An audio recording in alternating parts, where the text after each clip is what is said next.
माँ तुम्ही ने भेज दिया मातृभू की वंदना में, कम पन्ना धाय से ये बलिदान नहीं है। निज प्राण नयन निज लाडले के देखकर सिंघनी के रोने का कोई विधान नहीं है। ये तिरंगा सीमा पार फहरे न तब तक पीछे आना सैनिक की पहचान नहीं है। और यूं तो मेरी देह पर घाव हैं हजार, किंतु पीठ पर मेरी एक भी निशान नहीं है। वाह वाह वाह वाह वाह वाह वाह वाह। इस दौरान हमारे सबसे वरिष्ठ सदस्य, हमारे संरक्षक आदरणीय यज्ञदेव पंडित जी पधारे हैं। जोरदार तालियां बजाकर लखनऊ के वरिष्ठतम व्यक्ति का हम स्वागत करते हैं। हाँ, बहुत बहुत स्वागत है आपका। और इसी जिस आनंद के साथ आपने सुना है, मैं प्रयास कर रहा हूँ एक अच्छा छंद आपको और सुना दूं। एक ऐसा ही देवास का सैनिक तिरंगे में लिपट करके अपने घर आया। 4 दिन बाद उसकी मंगेतर ज्योति ने आत्महत्या कर ली। मैं सोचता रहा ऐसा क्यों हुआ होगा, कहीं स्वर्ग में नीलेश धाकड़ रहे होंगे, उनके पीछे उनकी प्रेमिका मंगेतर 4 दिन बाद पहुंची होगी। नीलेश धाकड़ ने कहा होगा कि मैं तो यहाँ पर देश के लिए बलिदान होकर के आ गया, तुम यहाँ पर क्या करने आई हो। तो इस वीरांगना ने रानी लक्ष्मीबाई के वंशजा होने के उपक्रम में क्या उत्तर दिया होगा। उसने कहा होगा, स्वयं की संविधा से आत्मा के यज्ञ हेतु शेखर समान यजमान हो गई हूं मैं। स्वयं की संविधा से आत्मा के यज्ञ हेतु शेखर समान यजमान हो गई हूं मैं। शौर्य ने लिखा है स्वर्ण अक्षरों से शैल पर, स्वाभिमान वाला संविधान हो गई हूं मैं। वीर गति पति को मिली तो साधना की व्रति, सती पद्मावती समान हो गई हूं मैं। और आप मेरे देश पर बलिदान हो गए तो आज आप पर बलिदान हो गई हूं मैं। दो मुक्ता का और बस। बहुत अच्छा आप लोग सुन रहे हैं। बस एक संदेश का 4 पंक्तियां आपको सुना रहा हूं, एक विशेष छंद के साथ समापन करूंगा। मैं देख रहा हूं कि 180 बेटियों के साथ बहुत बुरी घटना अभी हम लोगों ने महाराष्ट्र के कुछ उससे देखी है। मैं सोच रहा हूं कि क्या हमारी देश की बेटियां, जो रानी लक्ष्मीबाई की बेटियां हैं, जो माँ दुर्गा की बेटियां हैं, क्या वो किसी का इतना सॉफ्ट टारगेट हो जाती हैं।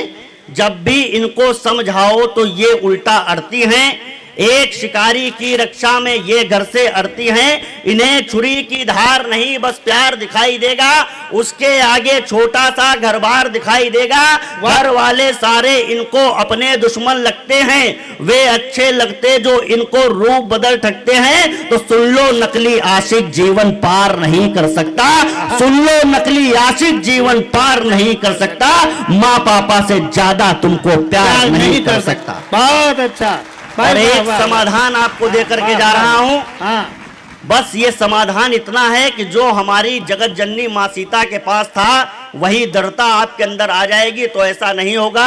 माता सीता अशोक वाटिका में बैठी हैं, रावण उनको धमकाने के लिए आता है, चंद्रहास लेकर के आता है और माता एक तिनके के सहारे उसे वापस लौटा देती हैं। इसका सीधा अर्थ यह है कि त्रेता युग में एक तिनका भी भाई का काम कर रहा था और कलयुग के भाई अभी तिनके बराबर भी काम नहीं कर पा रहे हैं। दूसरा बिंदु नोट कर लेना, रावण की चंद्रहास इतनी बड़ी थी और माता सीता के पास तिनका इतना बड़ा था। इसका सीधा अर्थ जो लड़कियां बैठी हुई हैं उनसे कह रहा हूं, जिस दिन तुम्हारा साहस एक तिनके के बराबर भी उठ गया, उस दिन अहंकारी और दुराचारी रावण की इतनी बड़ी तलवार को भी झुकना पड़ेगा। बहुत अच्छे। इसलिए कह रहा हूं, बस ये याद रखना कि क्या है, रावण के लिए कहा जाता था चलत दशानन डोलत अवनी। जब रावण चलता है तो धरती हिलती है।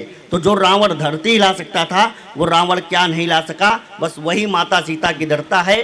सिया के हिया में किया पिया राम जी ने जोड़, तोड़ जिसे कोई स्वर्ण युक्त ना खिला सका। बहुत मैं अपने मन का छंद सुना रहा हूं, आशीर्वाद के साथ में विदा कीजिएगा। और लगे कि अगर कविता में इस तरीके से कहा जा सकता है तो आपका आशीर्वाद मेरे साथ जाएगा। सिया के हिया में किया पिया राम जी ने जोड़, तोड़ जिसे कोई स्वर्ण युक्त ना खिला सका।